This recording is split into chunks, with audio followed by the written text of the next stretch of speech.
We get to highlight one today that really reminds folks that success is not a milestone, it's a journey.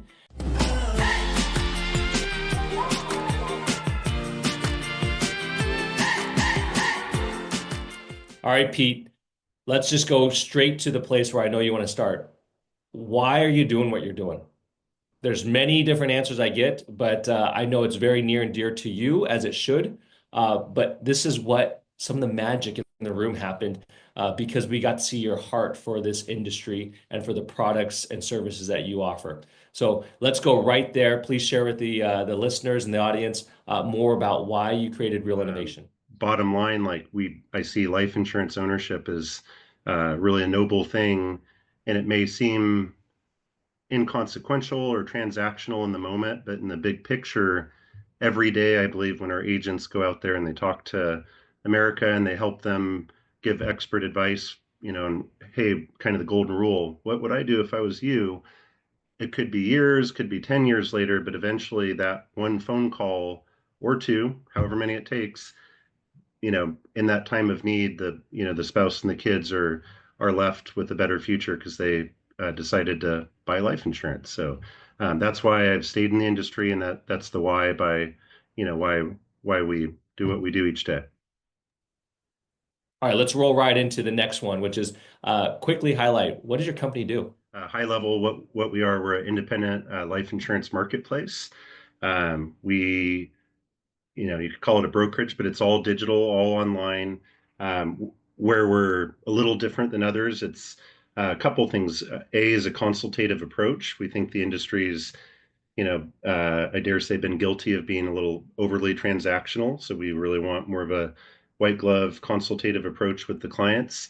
And then our recruiting approach is definitely a little bit of an X factor. So we're basically very picky. We really look for seasoned consultative agents. It's not mass recruiting. It's people that this is their career and they've had a lot of experience.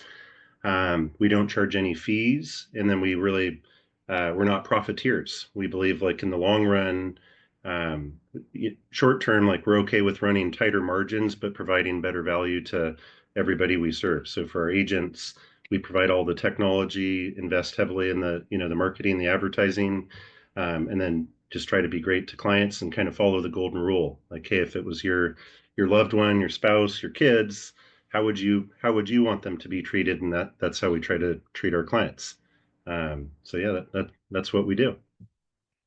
Knowing you're very close to the industry, you're always learning, always hearing from others, always seeking to find out what's going on. Can you highlight some of those industry shifts that are occurring, and then what has Real Innovation done to try to address some of those gaps that get opened up as a result I'll of just this? speak from the heart on it. It's like I think our industry as a whole, the life insurance brokerage space, we've gotten overly simplified with thinking, healthy and wealthy, let them get term and whole life, and everybody else give them final expense. And I it's been something on my mind for years, but especially this last year where 5, 10 years ago, I think that made sense when carriers were more stodgy in their underwriting. So if you had any health challenges, like, okay, you might not get approved for a term or a bigger whole life plan. But that's really evolved. Carriers have more risk appetite now and they have more variability in pricing. So another trend we hope to kind of facilitate and we're really actively working on is and it gets more to point of sale is look, just because somebody isn't a mega millionaire marathon runner, that doesn't mean that they shouldn't deserve to be offered term or a whole life policy that might cost them less and give their heirs a bigger benefit if and when they die. So that's just a broader market observation and something that we're you know trying to preach and do a little different. Okay.